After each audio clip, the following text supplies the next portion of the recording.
Mom spent months searching for my brother. Then she sealed the doors.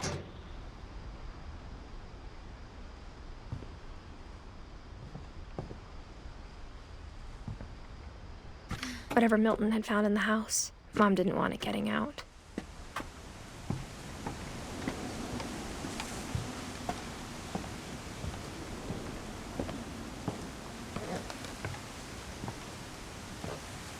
Mom definitely blamed Edie, but I think Louis blamed himself.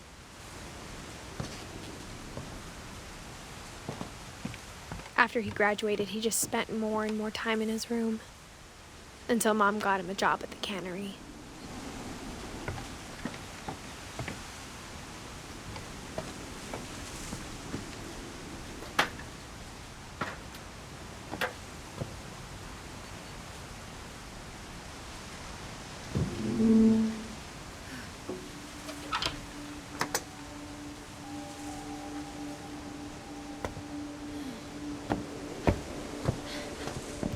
Louis's room smelled very, very familiar.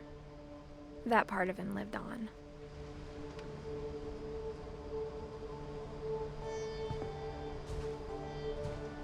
Louis and I spent a lot of time playing games together, but he was surprisingly bad at them. He died a lot.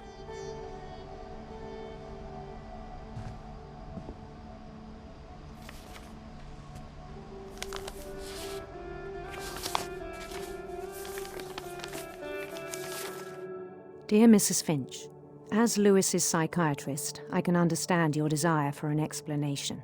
As I see it, the trouble began in January, shortly after we convinced your son to seek treatment for substance abuse.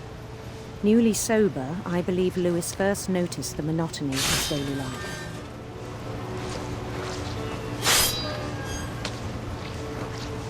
He kept working at the cannery, but he withdrew part of himself. In our sessions, I saw the same behavior. His mind began to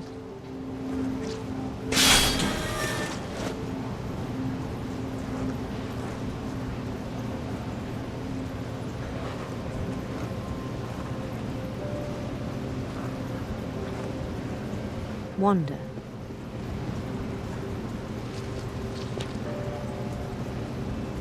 I asked him to describe it. He said he started small, imagining a labyrinth. He'd feel his way about.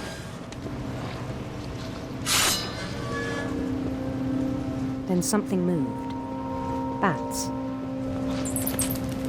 and toads.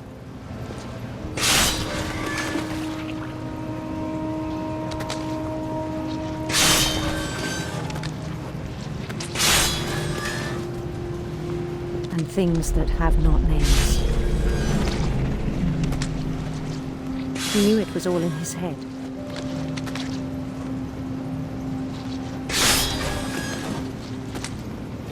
But he took it very seriously. I had hoped he'd find himself.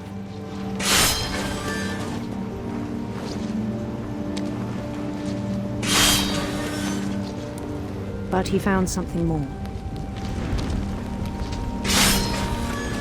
I worried about him then, daydreaming at the cannery.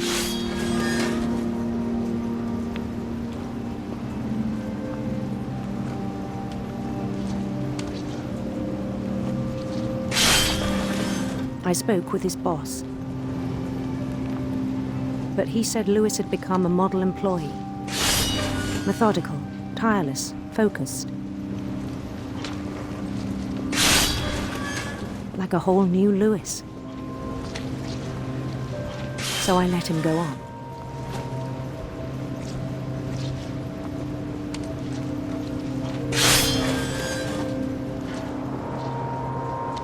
I even encouraged him. It seemed very promising at first. He told me he'd made a new friend.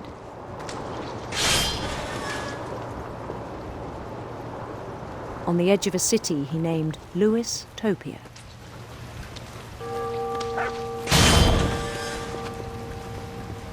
He built the city up slowly, brick by brick. Then he made musicians.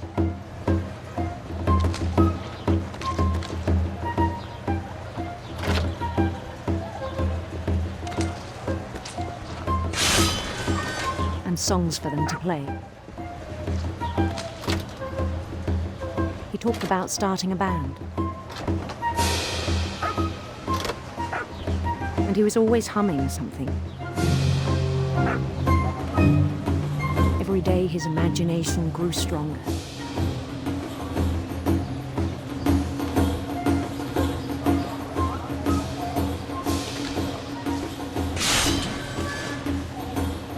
He no longer spoke at the cannery,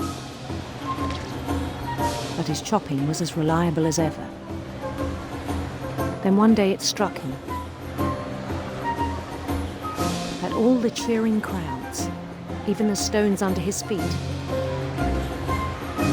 were all in his imagination, so he could do whatever he wished.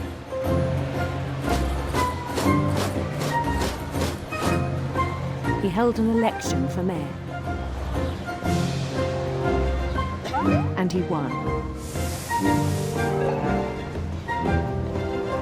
They begged him to stay, but his mind was already wandering. It became a game for him.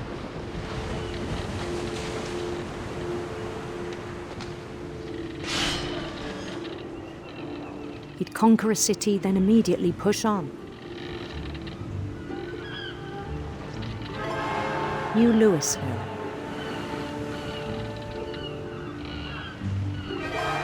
St. Louis.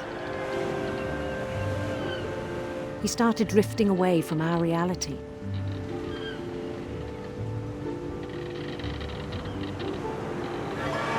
Minneapolis. Until one day he forgot to go home from the cannery. Even as his mother pleaded with him, part of Louis kept sailing on.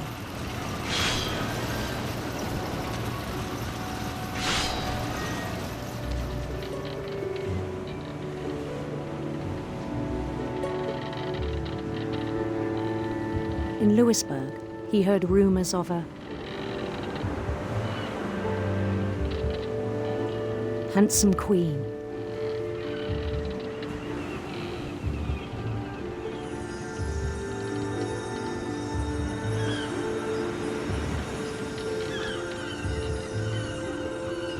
The queen was on her own quest for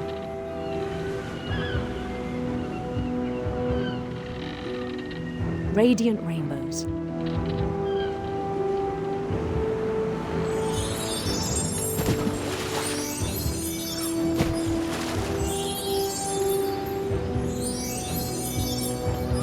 He followed the sound of her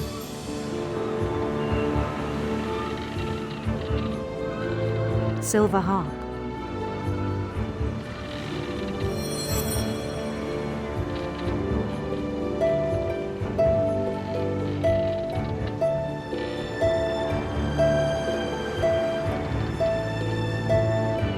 His chase led him to a golden palace east of the sun and west of the moon.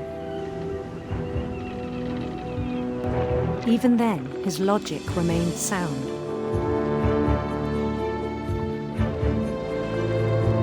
He knew the world was all in his imagination.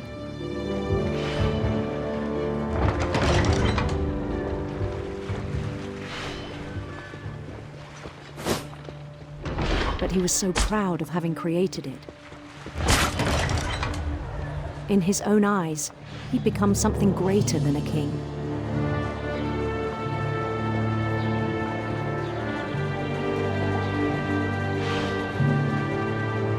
For someone who'd never known success in the real world, I think it was overwhelming.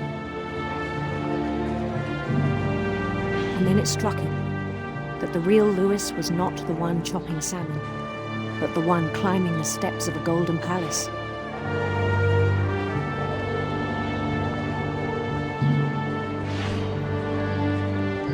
My imagination is as real as my body, he told me.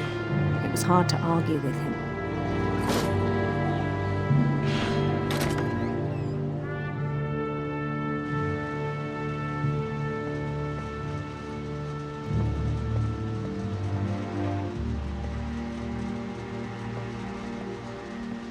began to forget the world we know.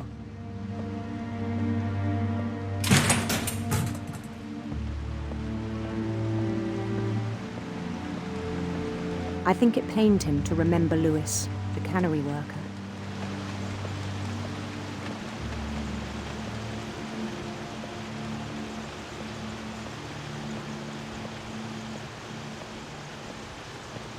He began to despise the man with a royal contempt.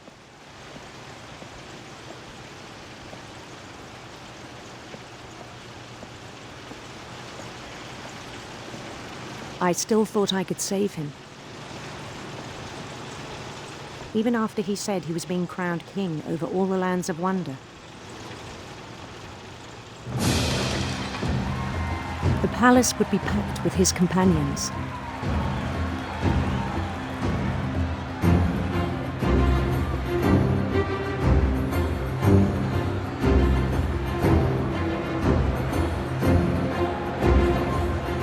Including the wise Calico who had insisted on advising him.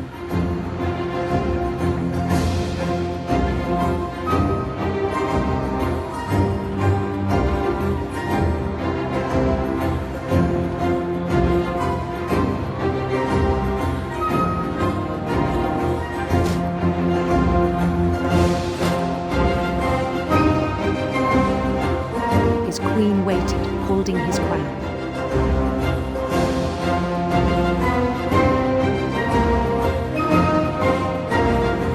There was only one thing left to do.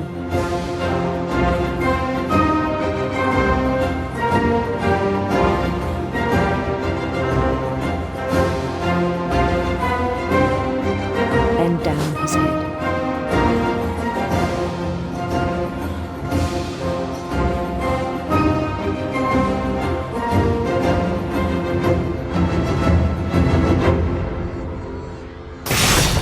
And the rest I think you know. Mrs. Finch, your son was a kind man who will be missed by all of us who knew him.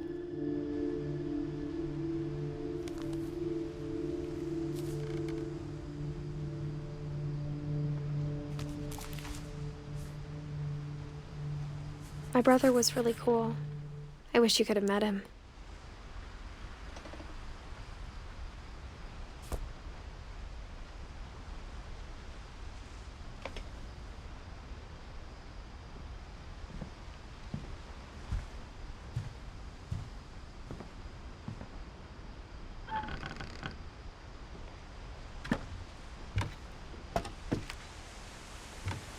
On the way back from Lewis's funeral, my mom told me to start packing. She waited until the day before we left to tell Edie. I'm not sure if she wanted to make it easier or harder.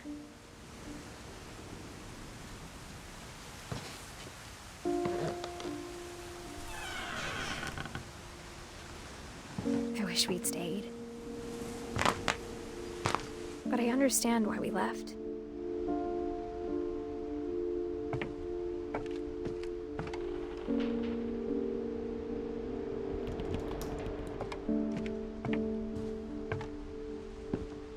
My mom ended up leaving everything behind.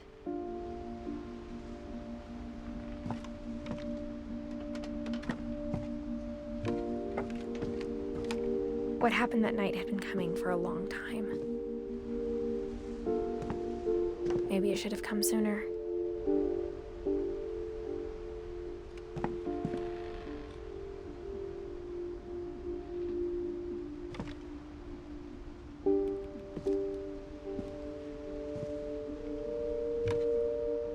But it had to end one way or another. All that's left now is to tell you about that last night.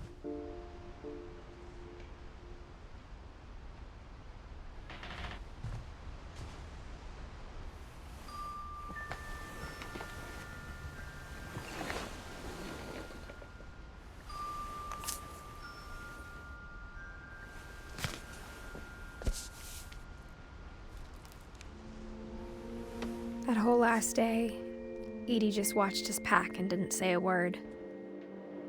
Until supper, when she raised her glass and said, "To our final night together, and all our final nights apart. Grandma, you know what I said about alcohol. Some of your medications are very Edith, specific. I left a present for you in the hallway. Why don't you go open it? The grown-ups have to argue now. I'm sorry, you're right. We're all leaving tomorrow. Let's just enjoy our last... I'm not leaving. Edith, you're excused.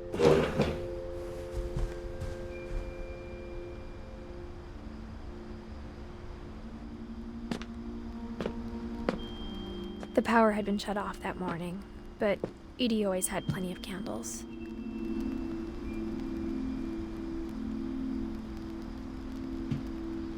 When my mom sealed the library, I don't think she knew about the other entrance.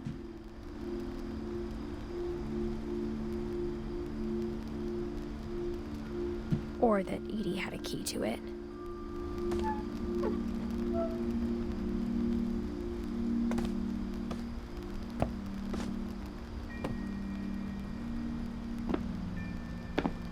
That thing you're afraid of isn't going to end when you leave the house.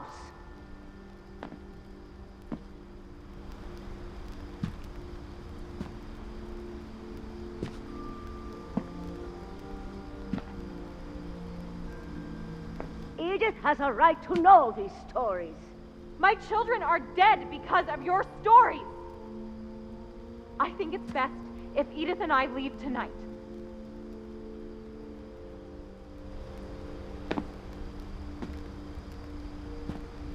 We'll have the nursing home send a van for you in the morning, okay?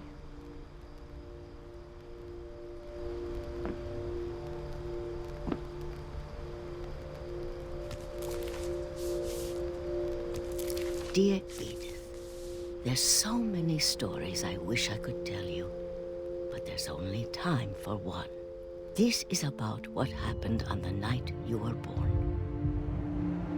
That night, the tide went way, way out. It was the first and last time I ever saw the old house aground. There'd been an earthquake out in the middle of the ocean. They called it the lowest tide in 1,000 years.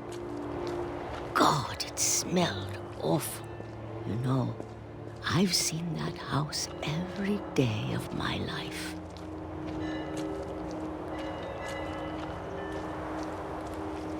But I never thought I'd go back to it. When the fog rolled in, I lost my way.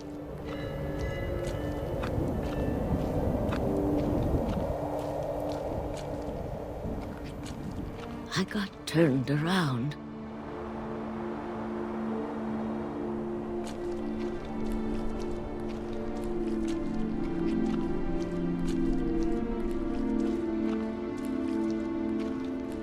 I started seeing things.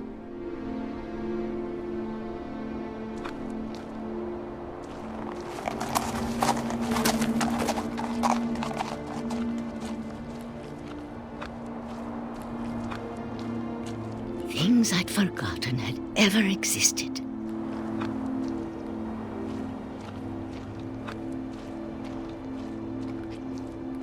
But when I saw them, they felt like old friends.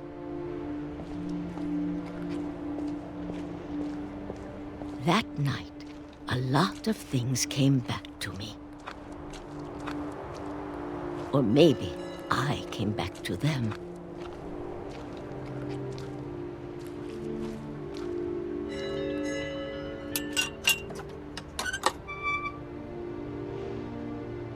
Things I can't explain, but that I need you to try and... Edith, what are you doing in here? It's mine! Edith! Mom, you're gonna rip it! Let go! I kicked and screamed, but Mom dragged me to the car.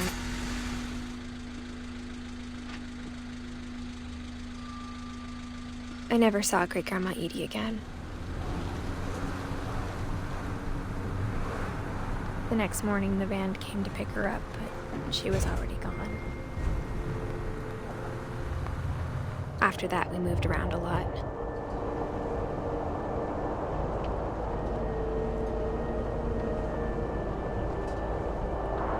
We both tried to make the best of it.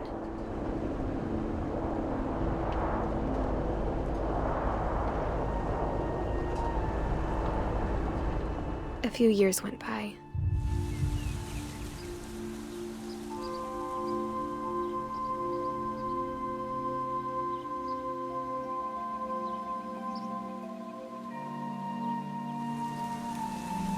My mom didn't like to talk about it, but she started getting sick a lot.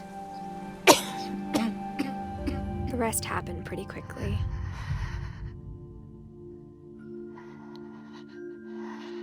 She got better for a while, and then she didn't.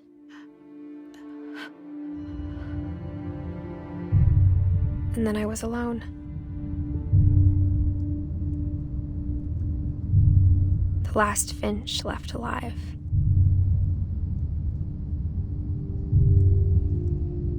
Until I found out about you. I'm still not sure what to tell you about all this. If we lived forever, maybe we'd have time to understand things. But as it is, I think the best we can do is try to open our eyes. And appreciate how strange and brief all of this is. This journal was supposed to be for you.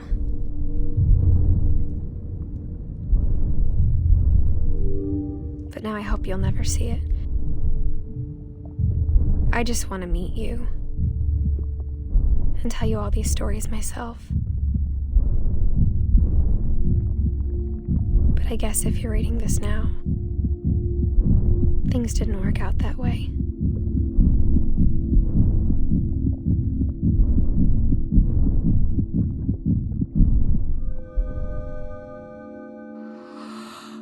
This is where your story begins. I'm sorry I won't be there to see it. It's a lot to ask, but I don't want you to be sad that I'm gone. I want you to be amazed that any of us ever had a chance to be here at all. Good luck.